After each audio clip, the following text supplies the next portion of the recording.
Alright, so let's go ahead and get started with our floor planner and budget. As you're doing this, please make sure that you have floor planner open as you also have your budget open, and you can go in between the two screens. Next, let's go ahead and learn how to do some more interesting things with your program.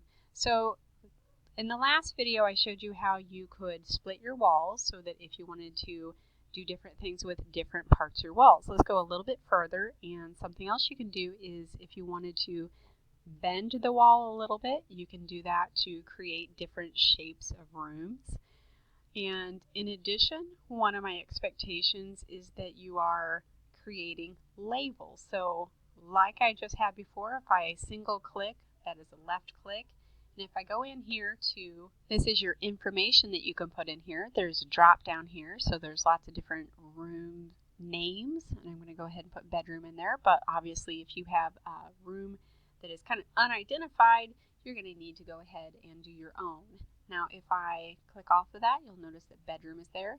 If I double click, then a little bit more information comes up here. So I have that this is a bedroom. I'm going to go ahead and take this down, and I can choose what kind of flooring I want down at the inside the room. Let's do something a little less busy. I'm not liking these. That's dirt. I don't want that. If I go back up, I should be able to, let's click on carpet, and let's go ahead and edit my carpet color. So let's say I'll just have a nice brown carpet here. So that is how to curve your walls, put labels in. Now let's go ahead with doors and windows are next. For your doors and windows, you can find that a couple of different ways. So if I went over here and I could type in doors, that will work. And that's going to bring up many different doors. Another way to find doors and windows is if you go over to the construction side, and this gives you this gives you some of the same doors, but in less of a visual here. So I'm going to go ahead and just put a standard door in. Now, just so you know, every single room that you are creating, you must be able to get into, so you have to put doors that go in and out of every single room.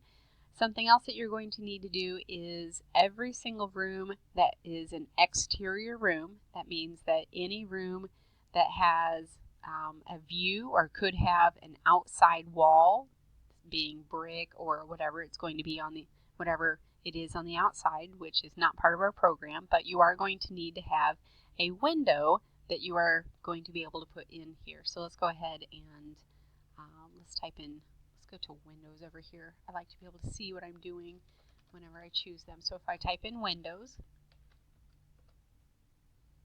here's all kinds of different window options. I'm going to go ahead and put that right there. And even though this one over here is going to be a bathroom, I'm going to go ahead and still put a window in it. There are some other options. Instead of it just being a window that you can see through, you can also change the window a little bit so that it is not as visible whenever you look into the room. So, alright, some other things here. You can also take these things and edit some of them. So once again, you need to make sure that every single room has a door so that you can get in and out of it, and you also have a window for every room that is an exterior. Now that's not only a Mrs. Rao thing, that's also a safety thing so that you are able to have two exits in case of danger.